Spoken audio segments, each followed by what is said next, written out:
Welcome to LNN News. I'm Carolyn Day Pruitt. I'm Gianna Deepa. And I'm Samuel Pugh, and apparently the only person who doesn't like Taylor Swift in this room.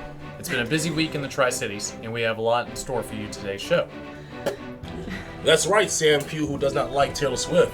Last Friday kicked off the weekend with a severe storm that left a mess in its path. But we've got details on how we can get rid of any debris for free. And Tuesday was primary day. We'll take a look at the results of those elections. That and more after this. The most rewarding part of my day would be seeing the residents putting a smile on their faces, especially if I have family members come up to me and say, "Oh, my loved one, they said they did this with you and they loved it," and that just makes me feel like I'm making a difference in their lives. My name is Chrissy Roth. I'm the Memory Care Activities Coordinator at Dunlop House. We definitely make a difference in the lives of our residents, and I would encourage anyone to come to Dunlop House and see what we're all about. Dunlop House, more than a house, it's home. Whether it's raining diamonds or sapphire skies, add a little sparkle to your day with Petersburg Jewelers. Welcome back to LNN News. Let's take a look at your local headlines. Tuesday saw multiple primaries on both the Democrat and Republican sides of the aisle as the two parties selected their nominees for the November elections later this year. As of the time of this filming, the results of the primaries were called but not finalized by the Virginia Department of Elections. In the Tri-Cities area, Kimberly Pope Adams defeated opponent Victor McKenzie for the Democrat nod in House District 82. She will move forward to challenge sitting Republican delegate Kim Taylor in November. On the state Senate side, there were three primary races that touched the Tri-Cities region. In Senate District 13, current Senator Joe Morrissey was defeated for the Democrat nomination by former delegate LaSharice Aird. Aird will face Republican nominee Eric Dietrich later this year. Just north, in Senate District 12, Senator Amanda Chase was ousted as the Republican nominee by former state Senator Glenn Sturtevant. Chase came in as a close second in the three-candidate race, with candidate Tina Ramirez coming in third. Sturtevant and newcomer Natan McKenzie will oppose each other for the seat this fall. Finally, in Senate District 17, which covers much of the area closer to the North Carolina border, but swings up to capture part of Dinwiddie, Delegate Emily Brewer defeated challenger Hermie Sadler for the Republican nomination. With no incumbent for the 17th Senate District, that race will be a face-off between Brewer and Democrat Clint Jenkins, both members of the House of Delegates. Last Friday, June 16th, the Tri-Cities were heavily impacted by a severe thunderstorm that caused flooding, took down trees, and left many without power. As the community continues to clean up, some localities have provided options for easier debris disposal. Petersburg will offer curbside debris removal once per ward. That pickup will only be for tree and brush debris. No other trash or debris will be taken. Wards 1 and 5 will be collected June 22nd through the 27th, Wards 6 and 7 June 28th through July 5th, and Wards 2, 3, and 4 between July 6th and July 11th. In Prince George, a free natural debris drop-off site is currently being operated at the Union Branch Road County Convenience Center. That drop-off site will be available through Sunday, June 25th. The Convenience Center is open daily from 7 a.m. to 6 p.m. The City of Colonial Heights is offering residents supplemental curbside debris pickup for branches and smaller debris. You can request pickup by calling the City Streets Division at 804-520-9372. In addition to the damage caused, Friday's storm also caused a delay in the mailing of Petersburg's utility bills. With the power out from the storm, those bills were unable to be printed and mailed.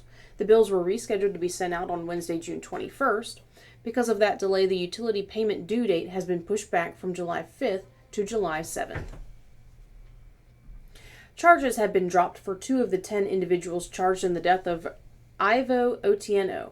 Otieno was arrested by Henrico police and placed under an emergency custody order on March 3rd of this year. On March 6th, Otieno was taken to Central State Hospital in Dinwiddie, where he died during the intake process, according to Dinwiddie County Commonwealth's attorney and Cable Baskerville. The cause of death was asphyxiation, according to a preliminary report from the Chief Medical Examiner's office. Baskerville, who reviewed video footage from the hospital, said that Otieno was held to the ground in handcuffs and leg irons for 12 minutes by 7 deputies and added that their handling of Otieno led to his death. On Tuesday, prosecutors in the case withdrew charges against 2 of the 10 people involved in the death of Otieno, Central State Hospital employees 27-year-old Cedarius D. Williams and 23-year-old Darian M. Blackwell. 7 Henrico Sheriff's deputies and 1 hospital employee continue to face second-degree murder charges in Otieno's death. The city of Hopewell may be considering a new partnership that would connect the city with Fort Gregg Adams through the Association of Defense Communities, or ADC. The ADC was formed around 50 years ago to assist communities with the impact of base closures. That mission has evolved over the years with a vision of ADC aimed towards building strong communities that support America's military in every defense community in the nation instead of just reacting to base closures. ADC's list of goals includes transparency, collaboration with localities in the military, community support, and the impact of bases on local economies, and sustainable regional planning. If Hopewell were to join the ADC as recommended to Council during the meeting, benefits could include mutual aid emergency response, grant funding for city infrastructure projects, and grant monies for quality of life improvements. During the presentation, Councilor Brenda Pelham asked if any other localities around Fort Gregg Adams are current ADC members. If Hopewell joins the organization, it would be the first Fort Gregg Adams neighbor to do so. Mayor Johnny Parton stated after the presentation that the ADC seemed like a good opportunity to explore, particularly with the grant program that could make the city more appealing for citizens as well as military personnel living in Hopewell. No decision was made during Tuesday's meeting, but the issue could be brought forward for a vote in a future meeting later this year. If you're looking for somewhere to celebrate the upcoming Independence Day holiday, the Tri-Cities are offering up multiple opportunities to enjoy fireworks and other 4th of July events. On Saturday, July 1st, Hopewell will host its Fireworks on the Appomattox event in the Riverwalk area near Tri-Cities Hospital. The show will begin at 9:30 p.m. with the fireworks launched from a barge on the river. Petersburg Celebration is an all-evening event in the Petersburg Harbor area near Union Train Station. Things kick off at 6 p.m. with food trucks, beverages, and a DJ, and the fireworks begin around 9 p.m. Be sure to bring a lawn chair or blanket to sit and enjoy the fun. On the 4th, Chesterfield will host its Independence Day event at the Chesterfield County Fairgrounds. Gates open at 5 p.m. and the music choreographed fireworks display begins at dark.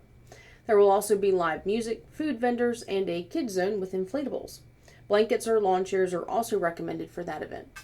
Finally, Colonial Heights will hold its annual fireworks show in the South Park Mall area at 9:15 p.m. on July 4th. That event has a rain date of July 5th.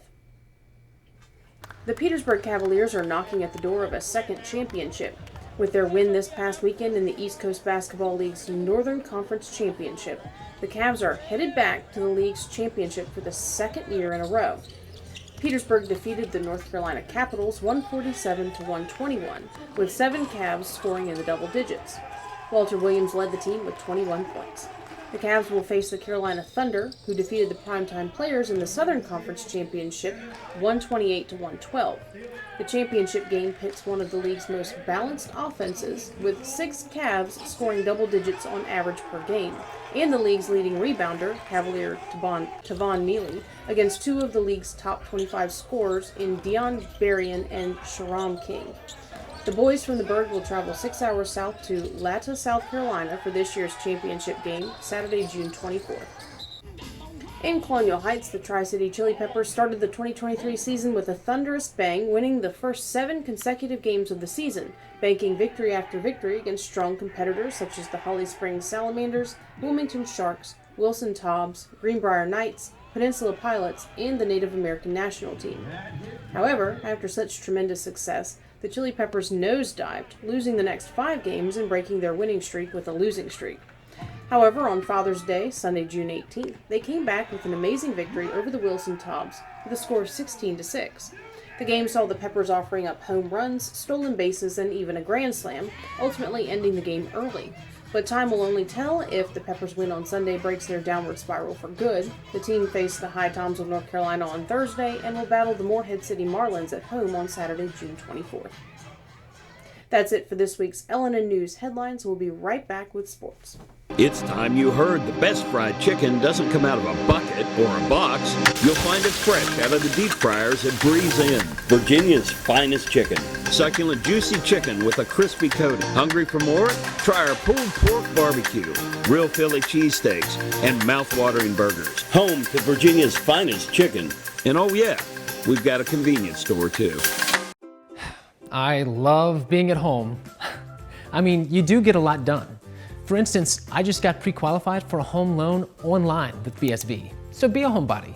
Visit bsvnet.com to see what you qualify for.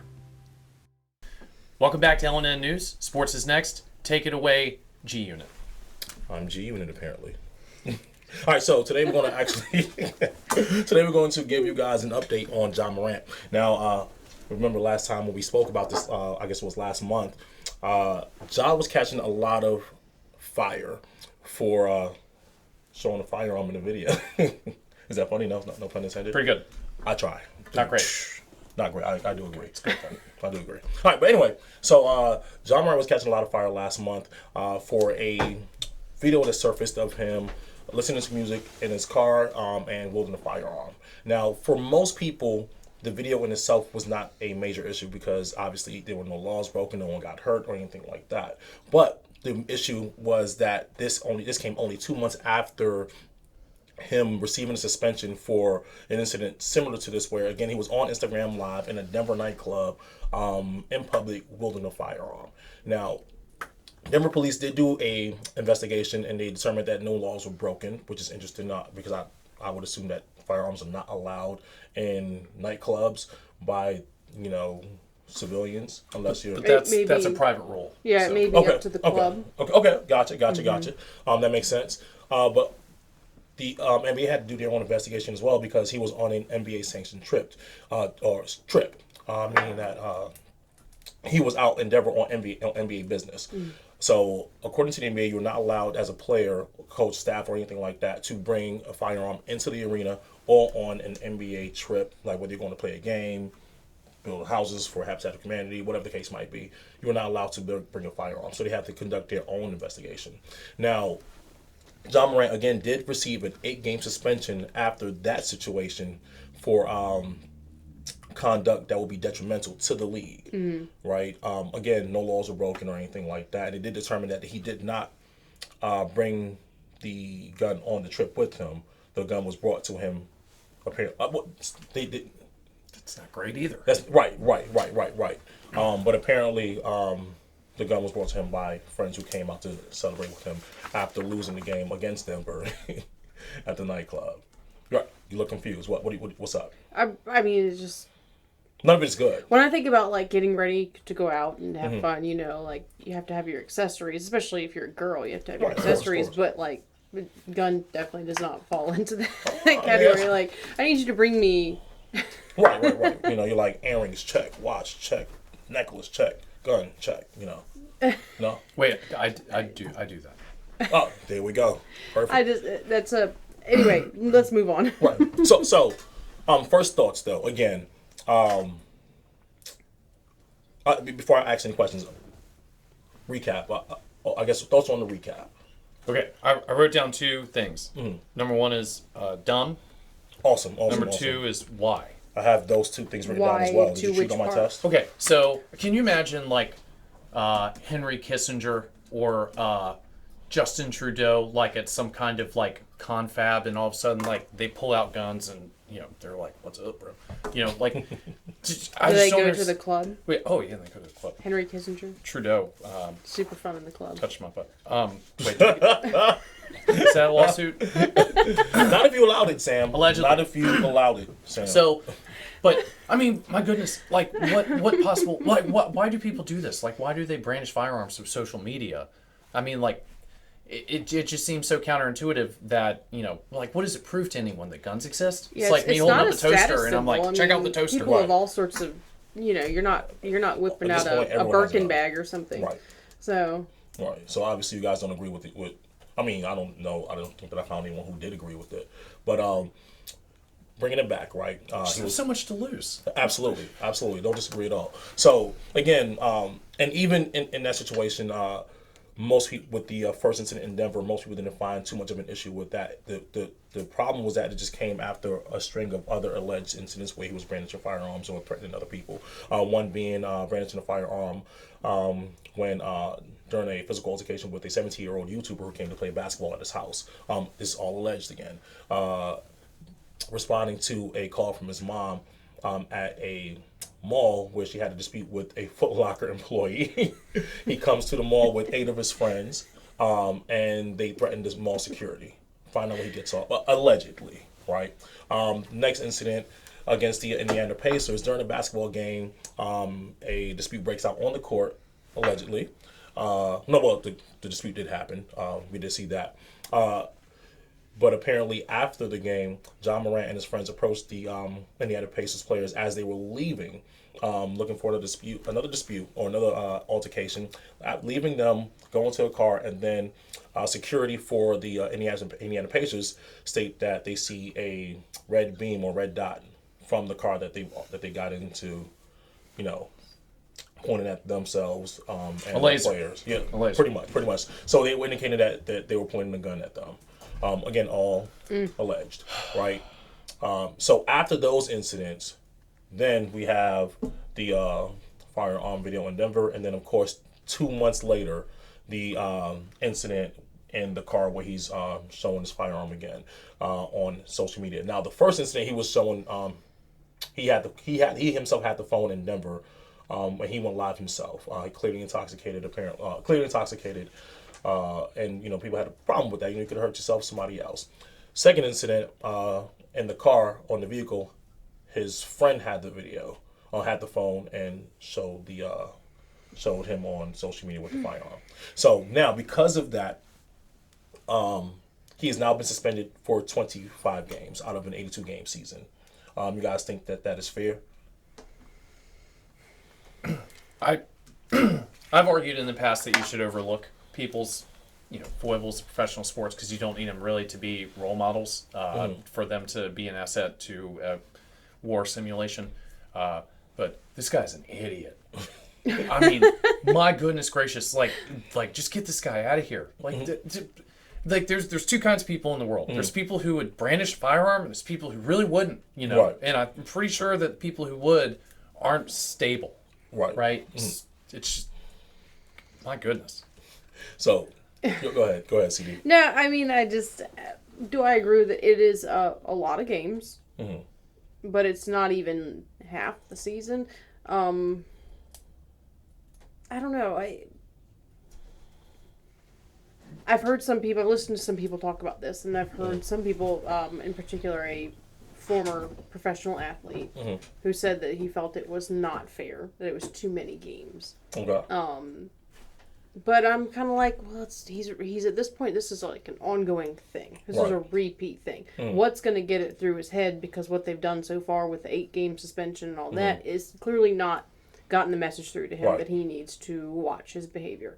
So, I mean, you've been warned. And by the way, in the gun world that, like a lot of us have been steeped in since we were kids, this kind of behavior will get you banned out of anything for life, right? If you did this at a gun range, out of there, right? I mean, honestly, this is like, if you did that and you had a concealed carry permit and that came out, boom, gone, no concealed carry permit. So, like, from both sides of this coin, it's all awful from a professional, like you're a businessman here, you know what I mean? And so, like, I can't really imagine Bill Gates, busting out a Dragunov, you know what I mean, at like some kind of vaccine conference and being like, what's up guys? You don't think he's got, like, hidden in his I know sweater vest? I know he's got it, but he doesn't bust it. Okay, but then from the self-defense gun world, this behavior is that's exactly what you look out for to know that person's a psycho. You know what I mean? And that they don't really understand gun ownership, that kind of thing. And they don't respect the consequences of life. You know what I mean? Like, it's so cheap to you that you would, I mean, when you're flashing a gun around, you're violating, his fingers on the trigger too, it looked like in the car. So, I mean, that's several rules of gun safety broken. So you're actually like putting everyone's life at risk all around you. Right. So, I mean, this is serious stuff. He's 23. 23. Okay, I thought that was how old he was. He's still young, but he's getting to a point where he's in his mid-20s, and it's time to grow up. Right. People led other people into battle at age 19. So 23 is plenty old to know that, you could kill someone's kid on accident if you sneeze while your finger's on the trigger and you're pointing out the window of a Beamer. Like, that's insane. But I also think it speaks to a certain level of self-centeredness in a way. You're not thinking beyond just the good time that you're having, the impression you're making on social media. You're not thinking about the impact that you're having on your immediate surroundings and the people who are in that area right around you. But I mean, that's common nowadays. Yeah. Also, the first video looked like a SIG P365 and 380. Okay, my wife carries that gun. Okay, not impressive. So in other words, you shouldn't even be showing that gun off I wouldn't anyway. even show. I don't even, my buddies don't even know I own one. So let me ask you guys this, right? What do we do in this situation? Because obviously, again, it was just 2 months after the first incident in the nightclub, where he was suspended for 8 games, without pay. Okay. Not only that, he was not. Now he played well enough to earn all NBA honors in terms of being selected to one of the 3 all NBA teams. He averaged 27 points a game, but for whatever reason he was not selected. Most people do believe it's because of this incident. Now, because he wasn't selected, he did lose out on a $40 million bonus. Ooh. Not only that, Powerade, pulled their some of their commercials with him, and then Did for the, they? they did, yeah, they did. Ooh. And then for the second time around, Nike immediately pulled his shoe. That's Good. a lot of money lost. Yep. Right. So, but hitting him in the pockets obviously didn't work the first time around either. So I know I made a suggestion last time, but what do we do in this? Because obviously the NBA, he just signed. He's due to make. I think he just signed his Supermax contract. He's worth $33 million per year. So I think over the course of 5 years, like $200-something million, right? He's obviously a very valuable player. And some people say he's the future of the NBA, right? Not if it keeps going like this. Unfortunately, right? One of the young faces of the NBA, Right. and I'm assuming that they want to keep him around. But what do you do, to ensure that this doesn't happen again? After the first incident, he sat down in the commissioner's office, said, "Hey, I apologize. I'm going to learn from my mistakes. I'm going to be a better man." He then checks himself into the counseling facility to manage his stress for a whopping 8 days. World of change, obviously, right? World of a difference. And then He didn't look stressed, drunk, holding a woman's gun. Like stress. that would be stressful. Holding a woman's gun and what's going to happen, right? Yeah. Okay, here's my thing. Mm-hmm. So the NBA they have this rule in place. Correct.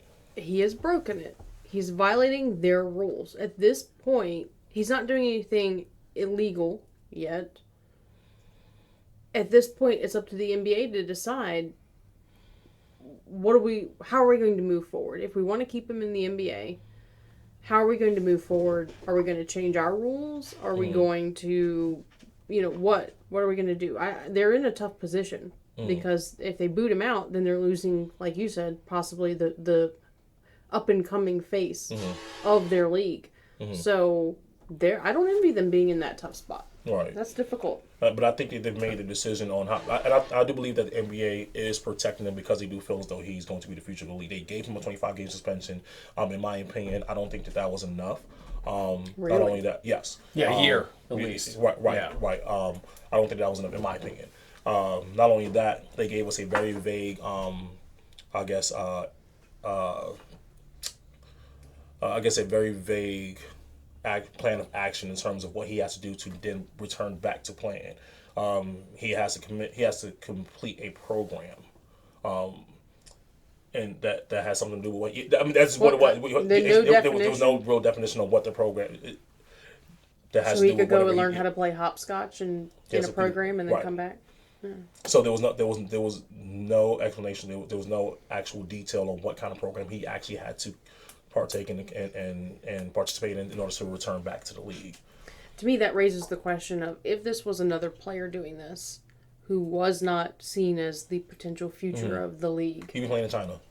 right? What would they have done to that person? They- To me, it's starting to be it's favoritism a little bit if they would not do the same, make the same allowances for a different player who wasn't such a high profile player. I agree, but that's the reality of our situation here because he does bring a lot of viewers. He does bring a lot of money. It's life on you know. Earth. So, So you know the one that actually freaks me out the most is the incident with the Pacers players because that's malevolent. You know what I mean? That's Absolutely. not like drunk and like you're at a Right. gas pump, killing time. Like that's pointing a laser sight at someone is there's a lot of implied threat there. Absolutely. That means, like when you look on a crowd at a concert and there's like one guy with like green hair that sticks straight up who's like got a barbed wire fence around his neck. and is like powering steel reserves. Okay, so like when you see that guy, you're like, that's the guy to watch. You know, if we're just gonna keep our eyes on that guy, he might be a wild card. So this is like the professional equivalent of like, you know, maybe we're just gonna keep our eyes on you, buddy. You know, And you know what's interesting is that he's also setting himself up for other teams who want to take advantage of the situation to do so. He's now got a track record. Right. And so if another team were to say, oh, you know, our security team saw a laser pointed at our bus or our, you know, wow. what, you know, it may not be true, but who would question it at this point? Gotcha. I can see that coming into play, especially around playoff time. People want to kind of get them out of the way for a couple games or something like that. goodness to take advantage gracious! of the team. Like, how many faults of logic do you have to have in order to approach people after a basketball game in a parking lot with your boys? I mean, like Right. it's kind of As a like borderline insane in professional itself. Take the gun basketball out player. of it. You know what I mean? Yeah, Right. exactly. You know, Right. like yeah, I get like pushing someone, throwing a punch. You know, in the heat of the moment, rumble at the palace. That was awesome. The mouse at the palace.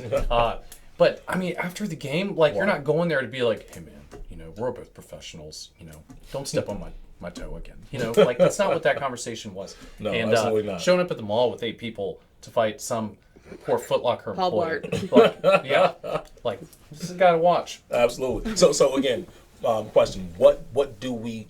So if you are the NBA commissioner, right? What do you do? Are you giving him 25-game suspension? Is that all you're giving? Are you giving a fine? He's obviously going to be losing some money. Combo it together. You get a suspension, you get a fine. You're going to get, before you depart for any NBA trips, you're going to get searched. Your luggage is going to get searched. You're going to get searched. Okay. Make it uncomfortable for him. Okay. Make it uncomfortable. You know, that's not going to stop it. Like you said, his friends are delivering a gun to him, you know, when he's in Denver or whatever. I mean, you're not going to be able to control that as the NBA, but you can make life more uncomfortable for him. Okay. What you guys saying? What would you do? Yeah, just get him out of there. I mean, I don't think anything good is going to come from this fella. I mean, he's not thinking clearly. He doesn't have ethics, right? So this is going to be on them if this continues and he actually does do something insane and violent. So Russia. Oh wow, gotcha. Sorry, I mean, like you I talk don't know to. that I'd say it's on them if he does something. You see Patrick Ewing, and you see Michael Jordan, and you see all these guys that are held up as like the models of professional sports. Right. You know, absolute gentlemen, and you know, competitors and role models, and like good dudes. You know, and then you got this guy showing up at Foot Locker. You know, I mean, like, geez, I mean, do we really want this to be the future of the NBA? I mean, that status, that ideal of becoming a gentleman and all that stuff, that's not a highly valued ideal anymore. Well, that's why I would get rid of him, because you know it's got to freaking start somewhere. I'm not mad at that. I'm not mad at that. But here's what I would say though. Again, you lose a lot of. You lose a lot. It is about the bottom line, you know. And they do want to find a way to capitalize off of this situation because the kid is a phenomenal player. But I don't think that suspending him is going to do enough. I don't know if you guys remember back, you know, when we were in school, you suspended the kid. It was vacation. The best thing that you want to go home and watch Dragon Ball Z. Whatever. Oh darn! I have $60 million. That's the beauty of in-school suspension. There we go, and that was probably one of the best things that he did. In this case, though, if you want to hold a gun, let's do this. So, you're going to be security. Oh, you're going to be we're security. We're going to put you to work we're in a gonna put different you, way. Right, exactly, because you're not going to want to do that again. And not only do you get to be security, you get the gun, but it's going to be a wooden one. It's going to be a wooden gun. You know what I think? That's amazing. Let's do that. In addition let's get the to fines. being security, they should also make him clean up in the stadium afterwards. There you go. Janitorial duty as punishment. There you Make go. this like army style, like he's on KP kind of. Absolutely. All this what I'll pay. In other news today, I guarantee you won't do this Hidden again. Hills man was beaten to death with a wooden gun by a millionaire. It was said to be the man who worked at Foot Locker. Yeah. Remember that? Argued with his- As mall security. Argued with his mother. Anyway, yes. I like it. Anyway, that's it for sports. What we got coming up next, guys? Thank you again to our viewers for tuning into the show. If you'd like to be notified when our new videos drop on YouTube, be sure to subscribe to the channel and click the notification bell. We'll be back in a moment. Today's show is brought to you by our friends at the Cloud Factory, who take a customized approach to their customers. They know not everyone is alike, and neither are their needs. So, the Cloud Factory focuses on what's best for you when it comes to CBD, hemp-based products, vapor nicotine, glassware, and just about anything, providing alternative routes to a healthier you.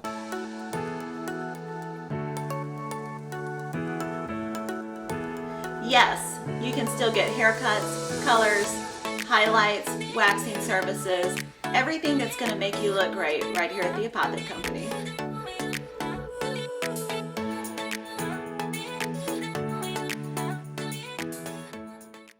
Welcome back. On Tuesdays, voters headed to the polls to choose party nominees in several races in the Tri-Cities area. The 10K, 5K, and the 3K. Carolyn Day, you got details on these results. Absolutely. Tuesday saw a decent turnout for a party nomination process. There were primary elections held on both sides of the aisle across the Commonwealth, and the results in our area are particularly interesting and raise the question of whether they may be a bellwether for party nominations in the 2024 presidential race. But first, let's go over quickly who won what. So we have multiple races, one in for House of Delegates in the General Assembly, and then 3 different Senate races that hit our little Tri-Cities area. First, the House District, we had a Democrat nomination primary for House District 82, which covers Petersburg, Dinwiddie, Prince George, parts of Prince George, and Surrey. We had Victor McKenzie up against Kimberly Pope Adams. And Kimberly Pope Adams took the nomination by far. She had 60.77% of the vote versus Victor McKenzie's 39.23%. So she will be the official party nominee to go up against Kimberly Taylor, who's a Republican nominee who did not have a challenger this time, for the House District 82 election in November. So, any thoughts there? Looks like Kim Taylor's probably in trouble here. Well, let me ask you a question. Was there one of these candidates that was more populist? And Kimberly Pope Adams is pretty plugged into She's a Dinwiddie native. So she has roots in the area. My understanding is that Victor McKenzie is not a native of this area. He's moved into this area more recently. So she has definitely got that. She works at Virginia State University in the finance side of things over there. So she definitely has more of that longer connection with the community. So I don't think it's a huge surprise here. Victor McKenzie had some people backing him. She had certain people backing her. All in all, I don't think that this election or this primary was any major shock. Right. So it looks like she solidly took each of the localities that this district covers. So I can't wait for the Kim off. Yeah, it's going to be Kim v. Kim. He beat me to it.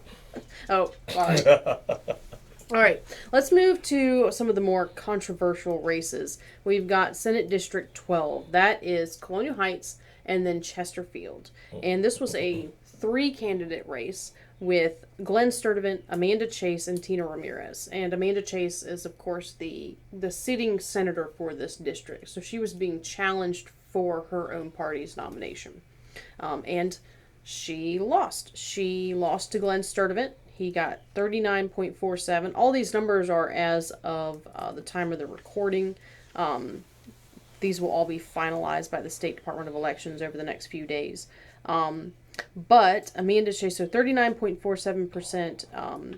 Amanda Chase, 37.89%. Tina Ramirez came in third, much lower than the rest at 22.5%.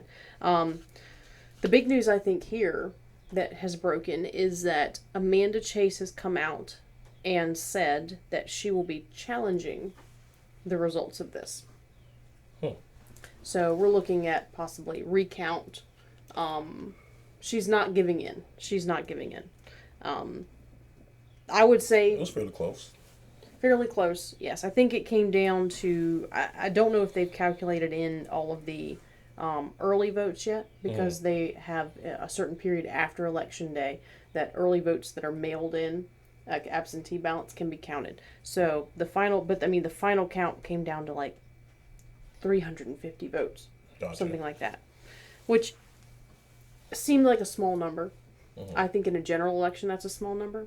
In a primary, I think it's a little bit different. I mean, you didn't have but so many people vote in a primary. So 350 people is a decent chunk. Let me ask you a question. So, Amanda Chase obviously was, I mean, I say to use the term populist, but Sturdivant had a lot of the Republican machine supporting him and a lot of money, right? So, what was the motivation to run someone legit with a lot of money against Amanda Chase? If you're, it's rare that you challenge an incumbent of your own party. So, where did that motivation come from?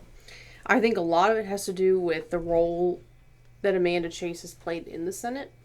I don't think that she has always gotten along smoothly with the Republican leadership on the Senate side.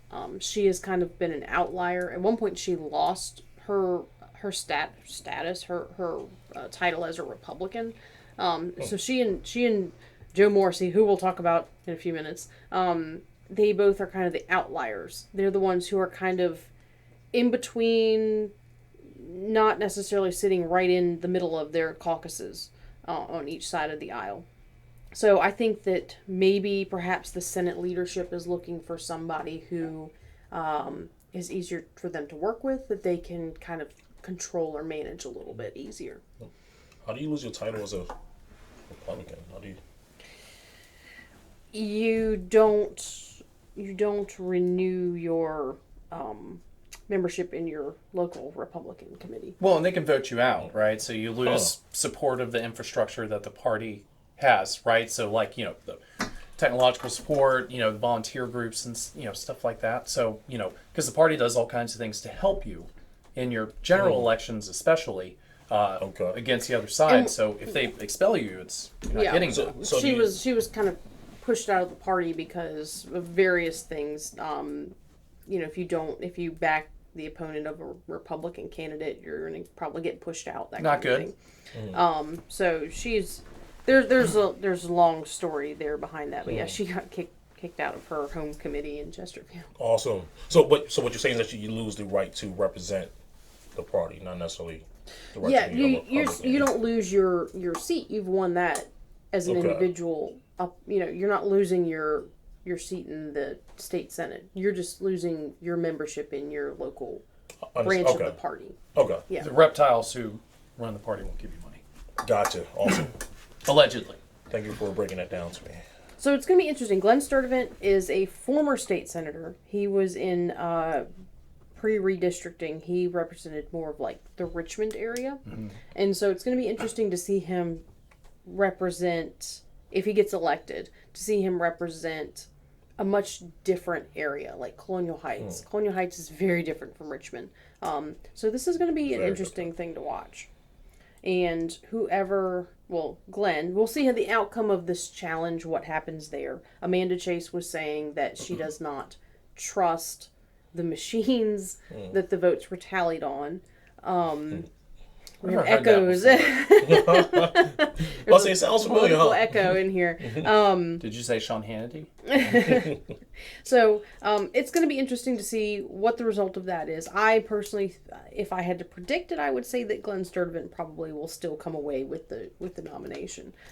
But whichever one of them does, let's just assume it's Glenn at this point. He will go up against Nathan McKenzie in November. So do you think there are enough early votes to swing that, though, that have not been tallied yet? I doubt it. Usually there are very few absentee ballots coming in, on Friday after Election Day. It's up to like noon on Friday is when they can count them. Like if they come in before noon. Yeah, you need like 1,000 to eat up a 300 vote cap, something like that. Yeah, I mean, probably more than that, By the way, just for liability purposes, we totally trust the veracity of Dominion, specifically voting machines. Good job, guys. All right, let's see. And Senate District 13. This is probably one of the most heated battles. This was a fun one. Heated battles of this primary season. Joe Morrissey versus LaSharice Aird. Senate District 13 covers quite a list. It covers Parts of Charles City, Dinwiddie, Henrico, Hopewell, Petersburg, Prince George, Surrey, and Sussex. So, most of our entire area. Yeah. But Joe Morrissey, 30.66% of Tuesday's vote. LaSharice Aird, 69.34%. So that one stings. she definitely Tight race. Tight race. Tight race. Particularly in Henrico. In Henrico, she took 80%, almost 80% of the vote. That's a huge number. In Surrey, same thing. Surrey, there's not a lot of Surrey in that district, but 83.87, almost 84% of the vote. I mean, these are some crazy numbers. Yeah. So, what are your thoughts on this? Obviously, Joe Morrissey is a very controversial figure in politics, but the district was a little bit different when he was elected. Now that it's been redistricted, he's pulling on different voters. But he was elected before. He's been elected in multiple different places over time. Are y'all surprised by these results? The actual outcome, Yeah. no, but the margin, yes. The margin. The margin, yes. But yeah, and I could actually visibly see support for LaSharice. Visibly. Posters, banners, and things of that nature. So, I knew that she had a lot of support in the area. So, am I surprised that she won? No, but by the margin, that just shows that some people are looking for some kind of change. Yeah. Mm-hmm. People are looking for something different. But is it really change? LaSharice was a delegate before, representing a lot of the same area, Petersburg and Dinwiddie specifically. So is it really change that they're looking for, or was Joe the change and now we want to go back towards Well, it's still changed from what Joe has been doing? right. Let me ask you, did you have something to say? Yeah. No. Well, I kind of think this is like the culinary equivalent to horseradish. Okay, so Morrissey, I'm listening. Morrissey evokes like an emotional response from people, and they either really like him or they hate him, and they're not putting that on their Reuben. You know what I mean? So, like, it was just to me like a matter of time how long a horseradish could survive in the buffet of politics. You know what I mean? And LaSharice, like that. I like where he's going. I like The it. buffet of politics. And LaSharice, no one really has anything negative to say about her, right? That's personal. You know what I mean? Like, certainly his policy disagreements up and down the board from, just like all human beings. But, people tend to generally like her, and personality is a big part of this. I kind of wish it wasn't. I wish it was more about the intellectual and ethical positions that candidates take on specific policies, but everyone seems to like LaSharice. So, I think it was inevitable. I would say that, I would agree that that more people dislike Joe personally than dislike LaSharice personally.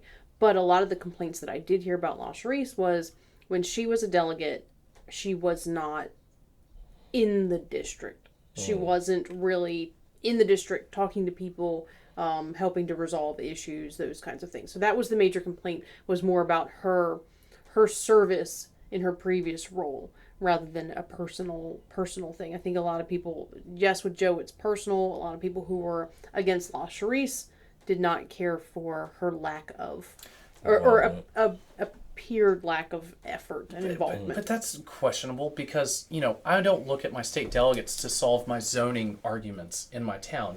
That's my local council, it's my local mayor. Right, but there are certain things that, for example, the casino issue. That's been a big topic within this particular nomination race. Joe has obviously been very pro Petersburg getting a casino, anti Richmond getting a casino. Probably why Henrico was not thrilled with him. But LaSharice, there's been talk about whether she will actually support a casino in Petersburg or whether she's going to, not support that and therefore give Richmond the opportunity. There's a heavy chance that now that LaSharice is the nominee, that Richmond will get another chance to vote on a casino, and Petersburg will kind of be out of the running for that. So that's been a big part of it too. People are looking at it like who's going to be looking out for Petersburg's future. Right. Well, I do see this as see them as salespeople. I think that a big part of sales, is liking the person that you're potentially going to be buying from. And if you buy into that person, who they are in this story. Is that why you haven't bought anything from my store? Never mind. We'll talk after the show. No, got it. Loud and clear. But you have a tendency to look past some of those flaws and some of those policies that you may not necessarily, agree with, in terms of, I guess, the person you may be voting for, if you like who they are as an individual, as a person, So that might have a lot to do with it. Mm-hmm. We're not looking at, whether or not she's going to be involved in the community or whether or not, I'm going to agree with whatever policies, she may sign off on or whatever the case might be. I like her. Yeah. Well, but is that is not me personally, my opinion, that is not a solid way to choose your representatives. You don't elect your friends just because you're friends. You elect people who can do a good job of doing their job, representing your district and the concerns of your district and looking out for your district. You are an intellectual, so of course you're into the theory and the policy of it all for sure. But when I talk to people, the thing that seems to cut one way or the other is people's belief in what other people's motives are.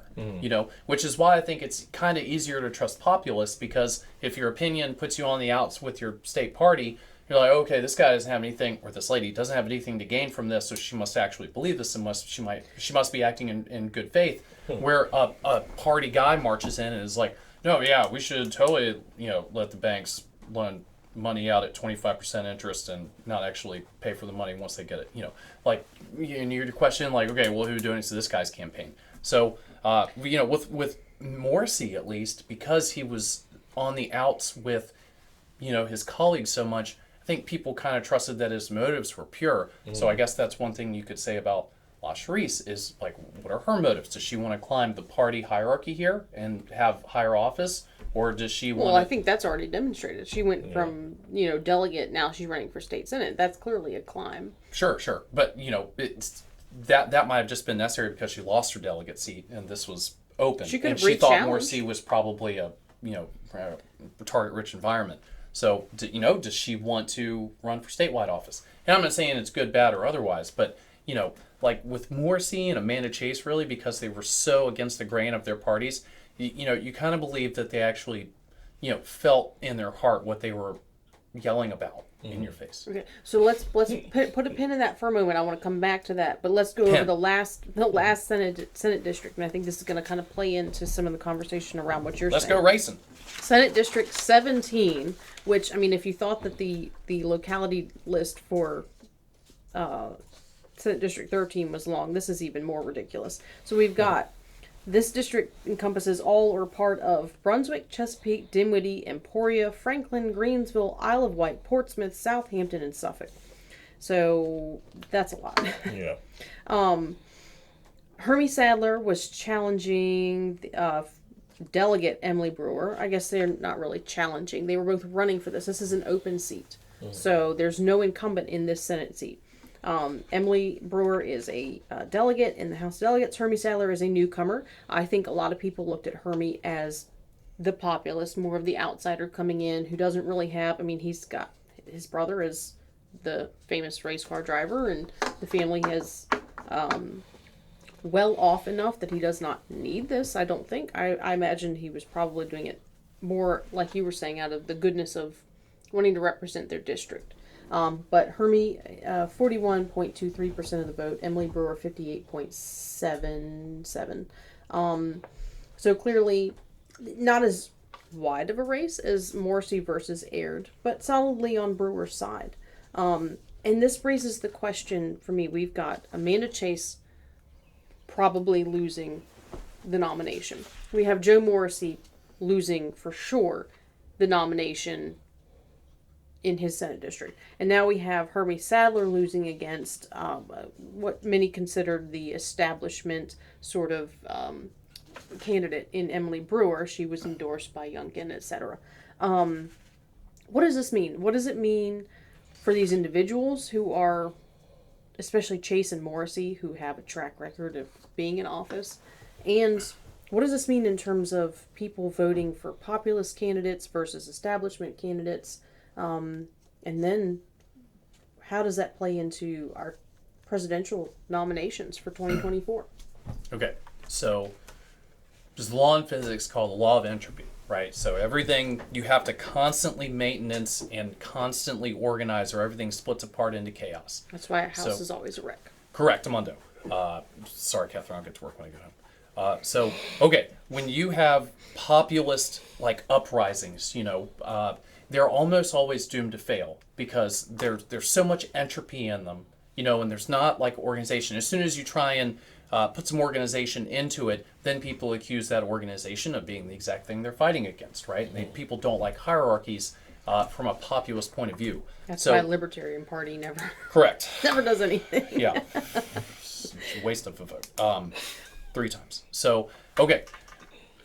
The part, if you really are a populist and you really want to do something here, you kind of have to make a deal with the devil that you've got to organize yourselves, because if you're fighting your own party, there's a ton of organization all around you and there's pressure on you constantly, like a tide coming in, and you're fighting back the tide. And you might have momentary, temporary success, certainly, but you really have to commit to it and not stop once you succeed, and you have to work even harder. Because I guess you could look at like look at Rand Paul for an example as like a outsider populist candidate, and they've done such a good job in Kentucky of organizing around that guy and starting a wing of the Republican Party to protect him that it's been successful. But then you get who's another populist. What's her name? Marianne Williams? Is that her name? Yeah, the one who ran for the author who ran for president. Who likes rocks? Yes. Yeah. Mm-hmm. So and she was doing okay, and she was getting traction, but her organizational side of it was just complete chaos, right? So entropy ripped apart her candidacy. So you have to pay attention to the organizational effort that you're putting into it, and you can't just show up on election day and be like, okay, I like this populist, and then go on about your business. This fellow I was talking to was complaining about some issue about why it went against him and what he thought was the popular will. And I asked him who his delegate was, and he didn't know. And I asked him who his state senator was, and he didn't know. And I'm like, well, that's why, man. I mean, you have to actually get annoying, right, to get anything done. Right. And you have to, if you don't like it, then you have to go find some kind of populist motivation to harness, and you have to ride this into power. You have to do it. So it looks like that the system won out here. To me. Yeah, I mean, I can see that. I would say that, populist or not, any campaign that's not organized is going to fall apart. I mean, that's a key component of most things in life, but especially campaigning. You have to be organized. If you don't have any sort of organization underneath you, regardless of whether you're I would say that populist candidates fall victim to that more often because they don't have the party support, the establishment support that will ensure that chaos, that there's organization and that chaos does not creep in. Yeah. So I would say that that's a big part of that.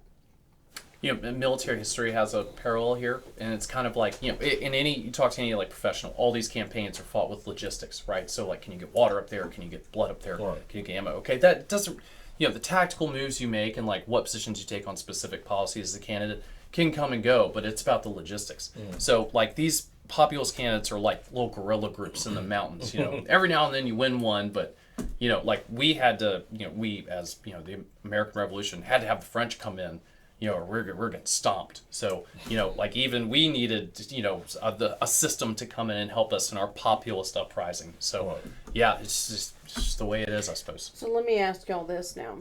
What do we think? Is this a bellwether for the presidential nominations? Obviously, a lot of people would consider Trump to be the populist candidate. Obviously, we don't know the future there. But does this mean that the support for a more populist candidate like Trump is dropping off?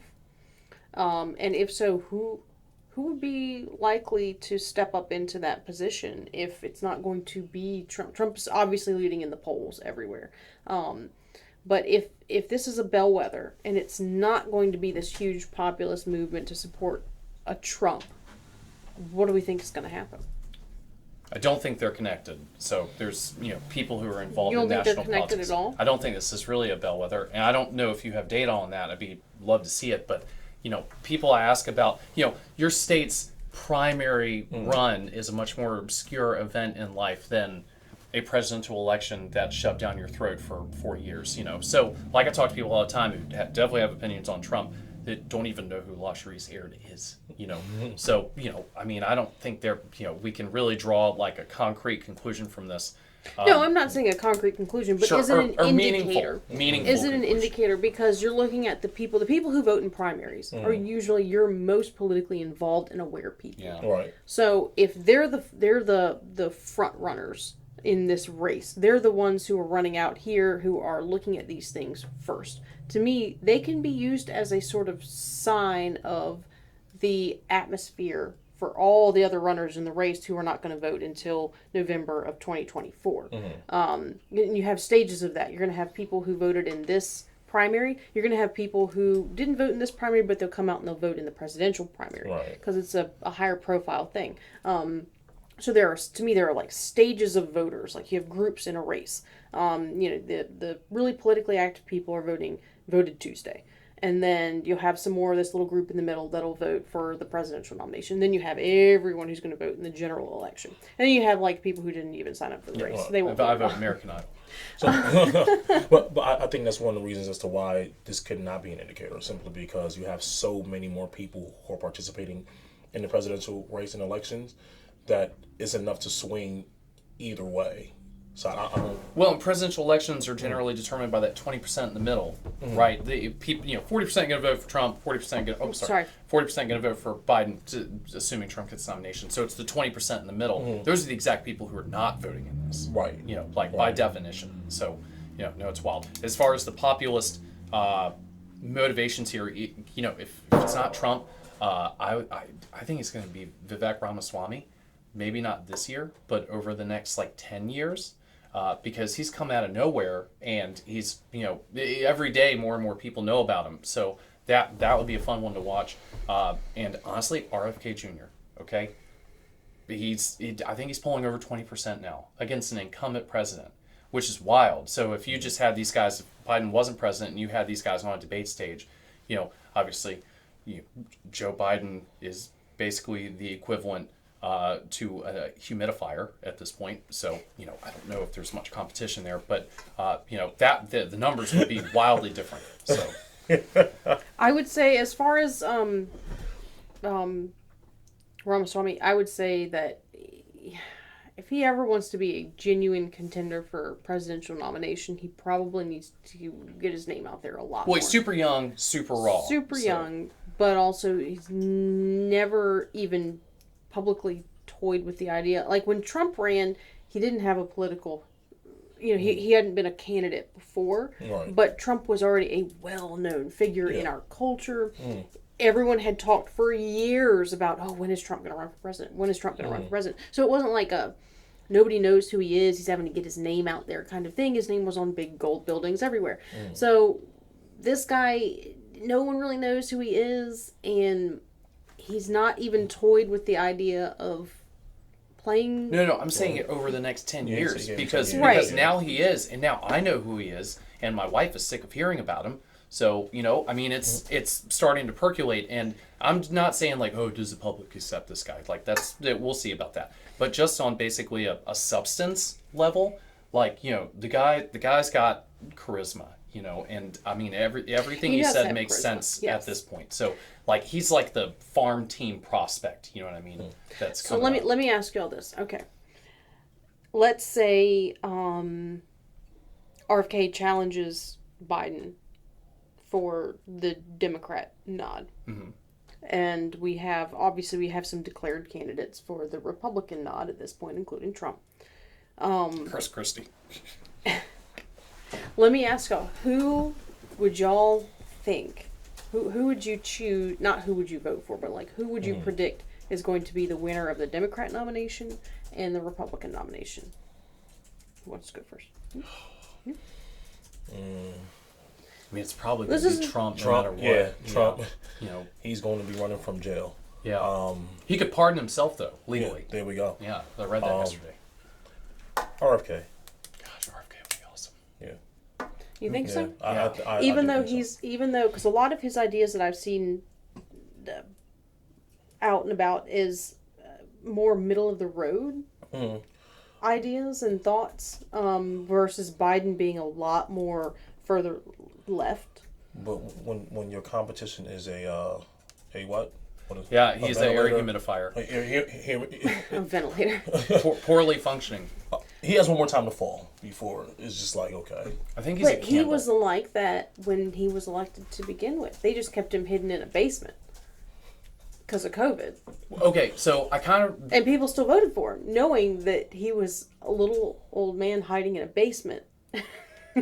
I still think the Because he- lefty-righty thing, it's not really like super relevant if you're prognosticating here, because I mean obviously one comes 40, one comes 40. In that sense it is. But this is more about statist versus individual sovereignty, right? So even though RFK is middle of the road, probably classic liberal, right, which is what a lot of people are who vote Republican now because the left has moved the Overton window over so far, but he's an anti-statist, he's anti-authoritarian, and he's going to pull a ton of people in who don't love that they have their job destroyed by a government agency who doesn't even know who they are, right? So, like, that's the emotion that he's tapping into and why he's running over 20% against an incumbent.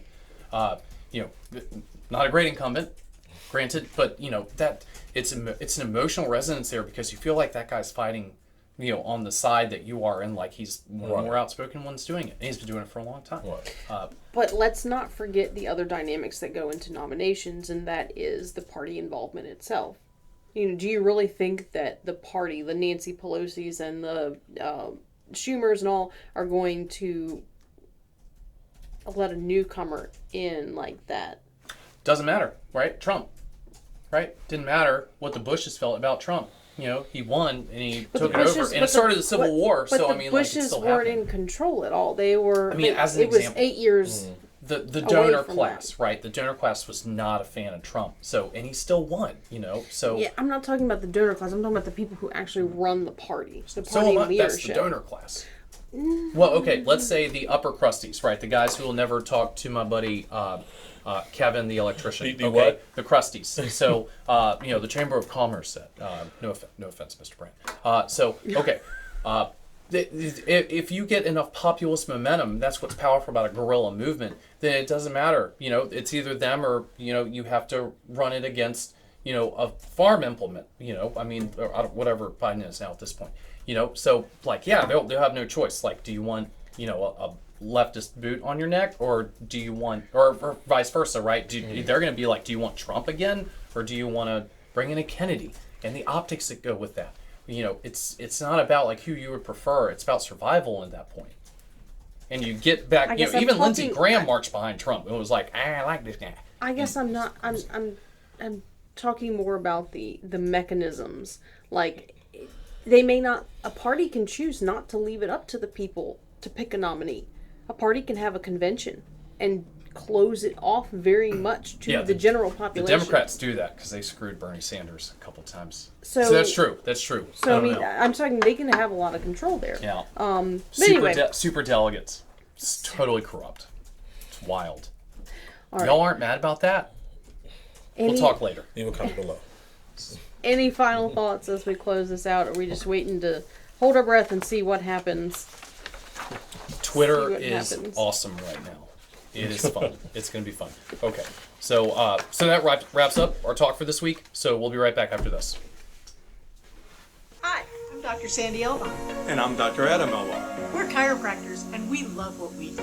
We change lives on a regular basis. We go from pain relief all the way to wellness. We work with the cause of the problem, we help solve the problem, and put your life on a whole different path. If you're concerned about your health in any way, or you just want to be healthier all the way around, come see us at Chester Family Chiropractic Center. Swader, Central Virginia's premier sports park. Corporate events, parties, date night, or just a family outing. At Swaders, it's always playtime. So here at Titan Auto and Tire, we're a full care automotive repair center, full maintenance items anywhere from an oil change, state inspection, and also full engine replacement. Titan Auto is different because of our customer service mainly. I mean, we have some of the best trained and qualified techs in the area. Our three main focuses are customer safety, customer service, and community. Knowing that you're going to put them first and it's not about the dollar. That's it for this week's show. We appreciate all of our viewers and thank you for tuning in. Now, if you enjoyed the show, be sure to subscribe to us on YouTube and follow us on Instagram and Facebook. And a big thank you to all of our sponsors, especially Dunlop House, as usual, for making the show possible. We'll see you again next Friday. Thanks for watching LNN, News by the People for the People.